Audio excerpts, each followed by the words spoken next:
Up News dipersembahkan oleh Universitas PGRI Semarang.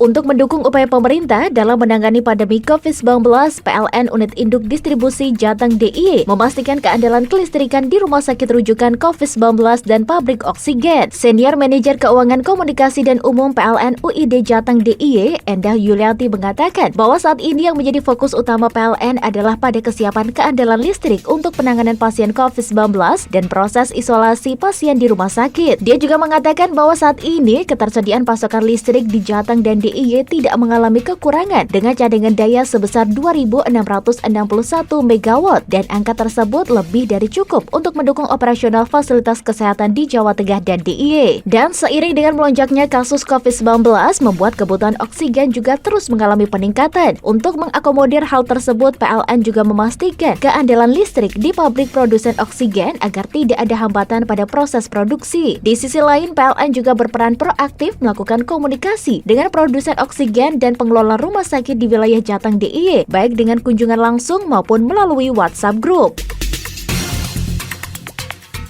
Pemerintah Kota Semarang membuka pendaftaran layanan vaksinasi bagi masyarakat umum berusia 18 hingga 49 tahun yang tinggal di daerah rawan atau rentan. Daerah rawan yang dimaksud yaitu daerah dengan penyebaran kasus COVID-19 tergolong tinggi. Hal tersebut diungkapkan oleh Wali Kota Semarang, Hendrar Prihadi. Hendi juga menyampaikan bahwa Kota Semarang baru saja mendapat tambahan vaksin sebanyak 100.000 dosis atau setara untuk 50.000 sasaran. Diakuinya, jumlah itu masih belum mencukupi untuk membentuk herd immunity di Kota Semarang. Dosis kedua baru mencapai 300.000 sasaran, padahal penduduk Kota Semarang sendiri berjumlah 1,7 juta jiwa. Dan dari sisi fasilitas kesehatan dan tenaga kesehatan untuk Kota Semarang sebenarnya memiliki kemampuan untuk memvaksin 3.000 warga per hari. Senada, Kepala Dinas Kesehatan Kota Semarang, Mo Abdul Hakam mengatakan, kecamatan yang memiliki kasus COVID-19 tinggi akan masuk prioritas vaksinasi. Adapun untuk alur pendaftaran vaksinasi bagi masyarakat umum daerah rentan bisa melalui laman victory.semarangkota.go.id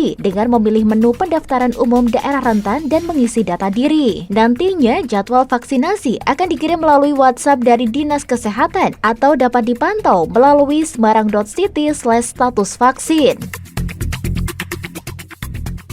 Dalam rangka memperingati Disnatalis Upgris ke-40, Unit Pelaksana Teknis Layanan Bahasa dan Sertifikasi Profesi bekerjasama dengan Program Studi Pendidikan Bahasa Inggris Universitas PGRI Semarang menggelar kuliah umum dengan tema Video Game Translation, What Makes It Different from the Others Audiovisual Translation. Kepala UPT Layanan Bahasa dan Sertifikasi Profesi Upgris, Dr. Diah Nugrahani SPD MHU mengungkapkan, persaingan dunia kerja membuat lulusan sarjana pendidikan harus bisa mempersiapkan diri menghadapi persaingan jumlah lowongan pekerjaan yang tersedia. Dan dalam kuliah umum tersebut, dia berharap agar mahasiswa bisa menangkap peluang-peluang yang ada. Dan pembicara kuliah umum Dr. SF Lutfi Argubi Purnomo mengatakan, menurutnya salah satu kesempatan yang bisa dimanfaatkan oleh lulusan sarjana pendidikan bahasa Inggris adalah dengan menjadi penerjemah. Namun menurutnya masih banyak lulusan pendidikan bahasa yang belum melihat peluang bagus tersebut.